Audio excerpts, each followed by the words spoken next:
नजम सेठी आखिरी लम्हात तक आसिफ जरदारी को मनाते रहे। ये बात यकीनी है कि नजम सेठी को मुस्लिम लीग नून और पीपल्स पार्टी की लड़ाई की वजह से घर जाना पड़ा।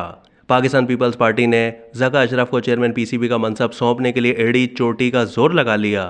नजम सेठी ने आखिरी लम्हात तक आसिफ अली जरदारी को मनाने की कोशिश की, लेकिन उन्होंने बात नहीं की।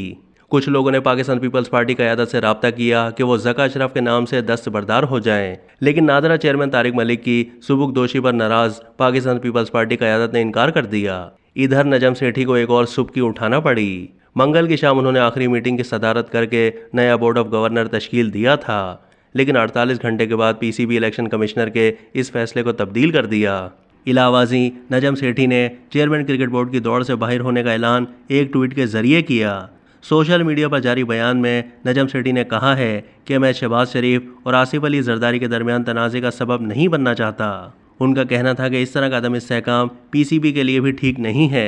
मौजूदा सूरत हाल में अब मैं चेयरमैनशिप का उम्मीदवार नहीं हूँ। वाज़ेह रहे कि नून लीग चाहती थी कि नजम सेठी क्रिकेट बोर्ड के मामलात को बेहतर अंदाज से चला रहे हैं, इसलिए उन्हें ही बरकरार रखा जाए। दूसरी जानिब पीपल्स पार्टी का कहना था कि चेयरमैन पीसीबी ज़का अशरफ का हक है। हुकूमत अगर नजम सेठी को रखना चाहती है तो उन्हें कहीं और लगा दिया जाए। अब तक के लिए इतना ही। मज़ीद मालूमात के लिए डेली जंग के यूट्यूब चैनल को सब्सक्राइब कीजिए।